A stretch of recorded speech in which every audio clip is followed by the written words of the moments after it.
Hello, how's it going? This is Pierre with American Yoga, and it was formerly called Dance Without Music. This is kind of like a lesson. I guess you can say it's a lesson and sort of, trying and get people interested in the American Yoga by Pierre. Um, I wanted to say that this is going to be talking about the eye, the third eye, as they call it in all the other yogas, but it's more practical in American yoga. Okay, this will clear up a lot of things. I mean, it's something that you use all the time. It's not so much mystical as far as it sounds in regular yoga. I mean, the other yogas, the ones I researched. But this is something that we use every day. Um, I wouldn't say, like I said, in American Yoga by Pierre, we don't really talk about anything that has to do with, like the body where things are as far as physical locations, because I'm not a doctor. I didn't.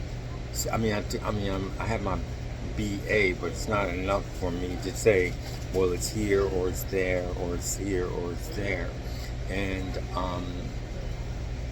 I deal with just the this realm that deals with movement, body movement, things that we never ever took time to realize and put together.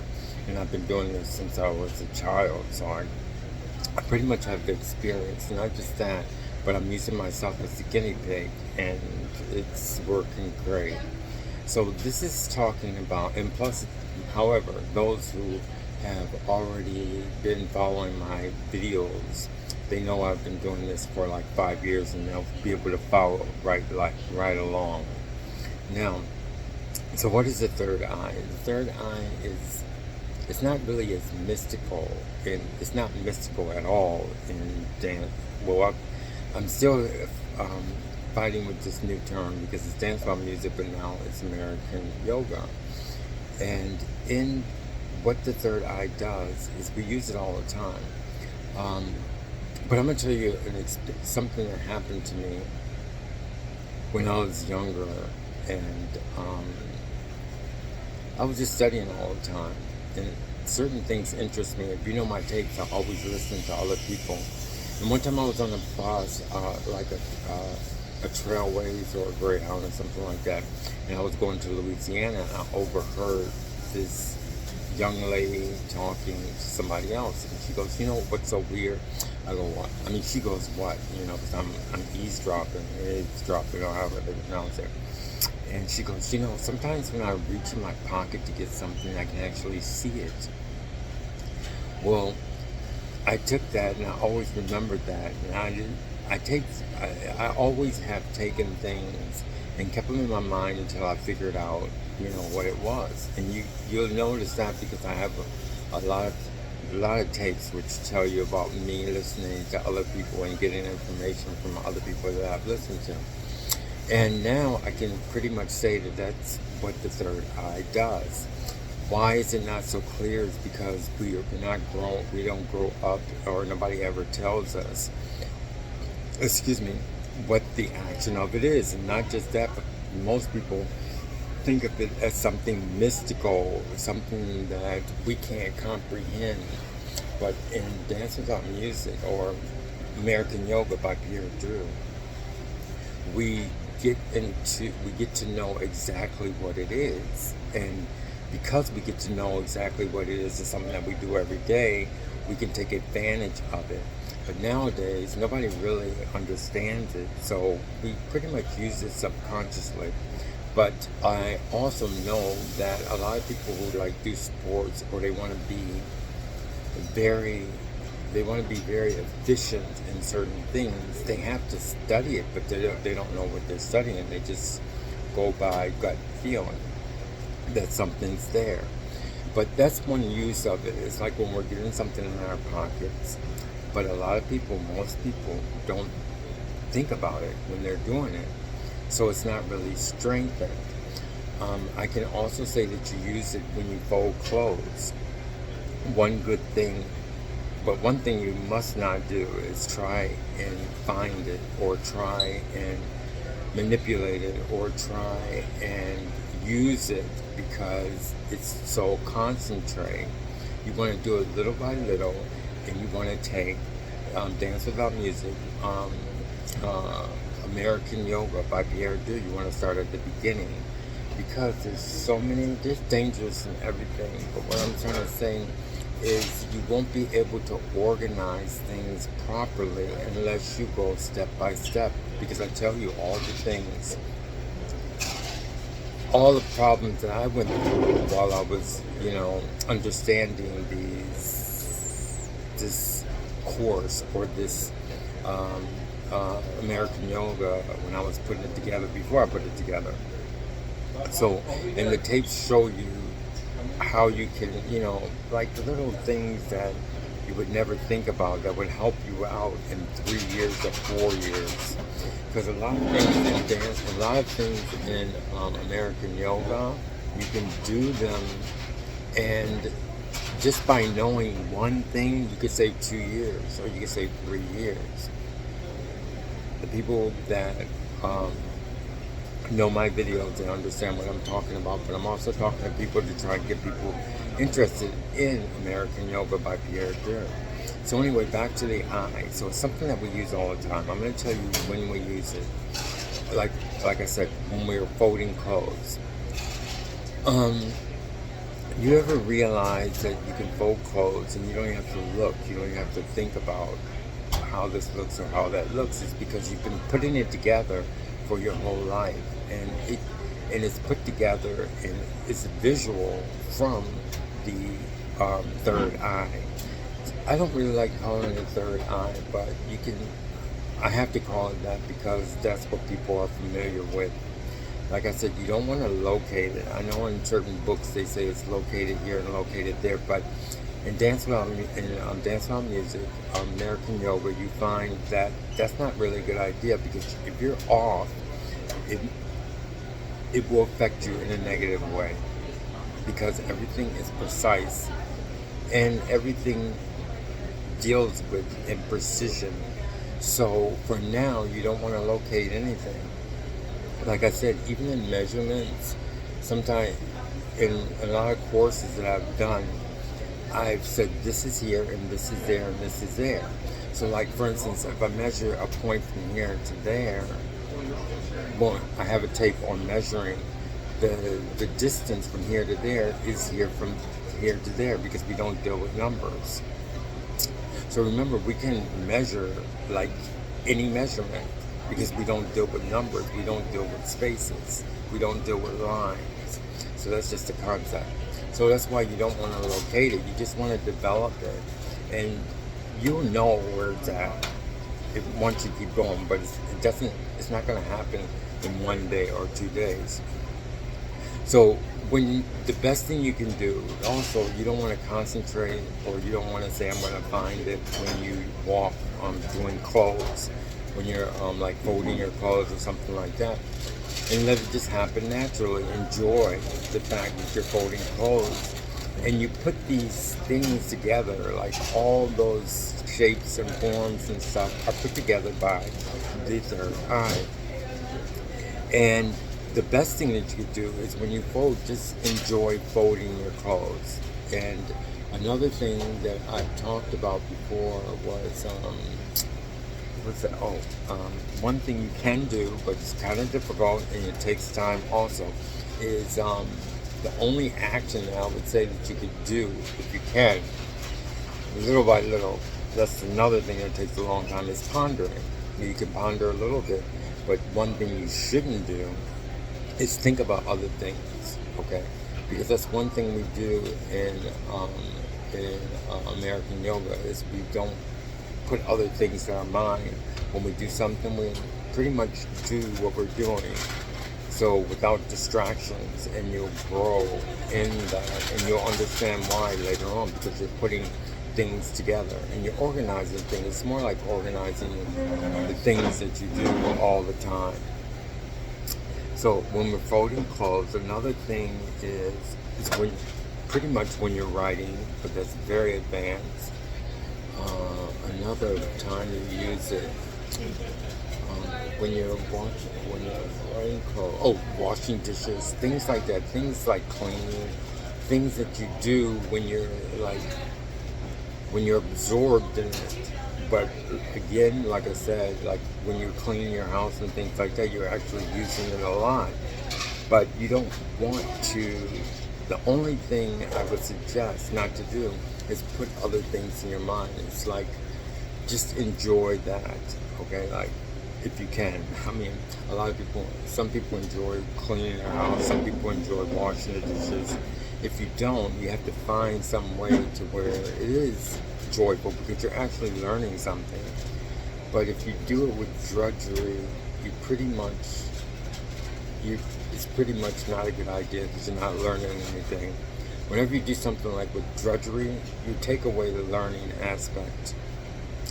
So in American yoga, we wouldn't do that. So that clears up as far as the third eye in American yoga. It's something practical and something that we use every day.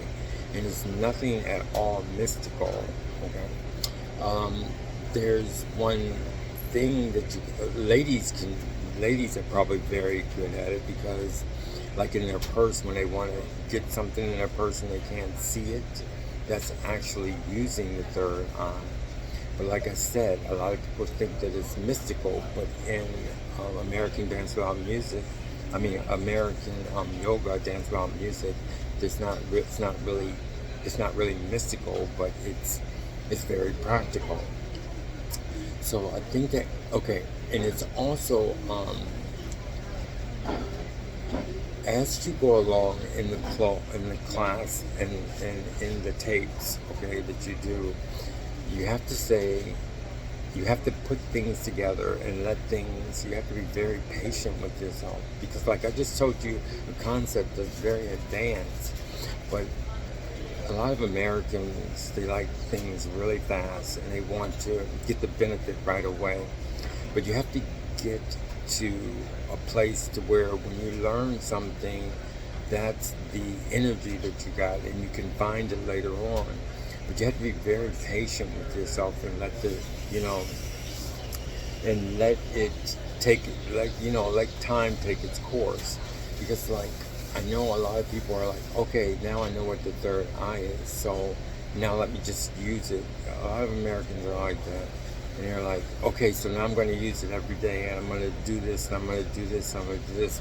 But it doesn't work like that. Everything has to be in place, and everything takes time, and you have to have patience with yourself. So, I haven't stated this fact in some of the classes, so this is pretty much like a class also. And it's also me trying to get people interested in the American Yoga by Pierre. So you can see that it's very practical. And I just read I'm at Barnes and Noble, and I read this thing about what they thought the third eye was.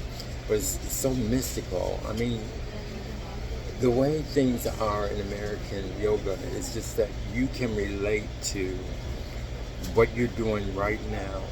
Everything that we study, everything that you study on the tapes is everything that you're familiar with. And everything not that you're familiar with, a lot of things are things that you don't take notice of. Like I just told you about the third eye. I wouldn't call it the third eye, but most people associate that term. They're able to associate it with what I'm telling you about. And remember what I told you about the vocabulary words. They're not really, they're aids in order to communicate what you do not have to communicate to yourself. So whenever I give you a vocabulary word, even like the third eye, You don't want to say, you don't want to put so much significance on a vocabulary word itself. But what you want to do is you want to be able to use it, because in your mind and in yourself, you don't need vocabulary word because it's right there. You know, just like in your house, you don't have to say, oh, I'm in the living room, oh, I'm in the dining room, or I'm in my bedroom. Why? Because you don't have to. You don't have to communicate it with yourself because you're there. So most of the vocabulary words that pretty much all of them that we've learned in American Yoga by Pierre, Dance Without Music, is something related to things that you should find in yourself. And then, you know, if you want to communicate it with other people, then you would use the vocabulary word, because we have a lot of vocabulary words, new vocabulary words. So, there's also a lot of things that now you can see about the third eye. Like, for instance, I'm drinking this coffee. I can look at you, but I know it's there because I use that third eye, or whatever you want to relate it to. Things like that. I'm trying to think. There's something that can strengthen it, but I really wouldn't care about that, because the only thing you have to do is being aware of what you're doing, and you can do that by pondering what you're doing. But you ever seen the game where they have like a bag or a sack, and you can have someone put certain things in the sack, and it can't be to where it's hard to understand. That's another thing too. One thing, I'm not going to go there. I'm not going to try and explain that to you. But you have a sack, and maybe you can have someone else put maybe like 10 things in there. And in the sack, you try and figure out what each one is. Or it can happen like this. They could tell you, give me the lipstick, or give me the car, the toy car. That would be better.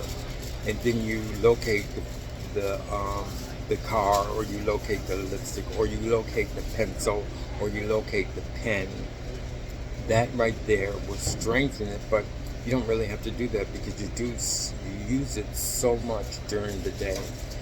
And what I wanted to say, and I stopped, is a lot of times when I give like exercises, but I don't really like to give exercises like that. But it's fun. That would be fun. I never make it to where it's complicated, because like I just told you, it's better for the person to say, find this or find that, because in actuality you're learning more than if you try and find out for yourself what each item is, if you understand what I'm talking about. Because if you try and find out what each item is, you're doing actually more than one thing. But if someone's telling you, okay, find the napkin, okay, the paper napkin,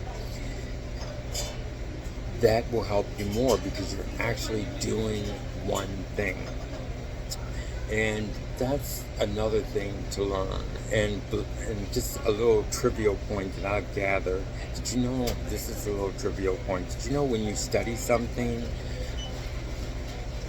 for those of you who went to college or, you know, had extra training, did you know that 80% of your studying has nothing to do with the information that you want, if you think about it?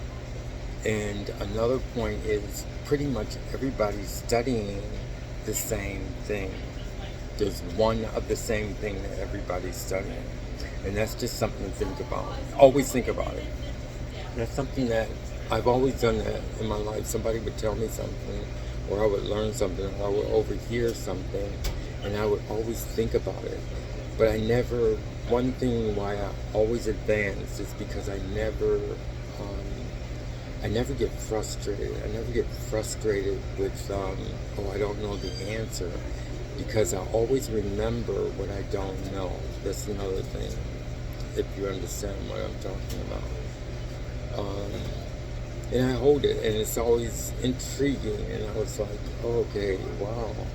Like when I overheard the two young ladies talking. I mean, I was young myself, and she goes, when I reach in my pocket, actually, it's almost like I could see what's in my pocket, And I was like, I didn't get frustrated with it. I would just say, wow, that's really neat. And I kept that until I could keep it for 10 years. I could keep it for like 20 years. And I told you some of the things that you see on my videos, you can see where I got information, and maybe I didn't find out what it was until like 30 years later. And because I don't really look at time the way most people look at time, you know. I look at things in a way, you know, you have to be very patient with this life. But now we're going into another direction. Anyway, that's it for today. I hope everybody enjoyed this lesson, but it's for the people who know pretty much all the videos, but it's also trying to get people interested in the um, American yoga. It was Dance Without Music, and I changed it to American Yoga by Pierre. So thank you very much. I'll see you next time. Bye.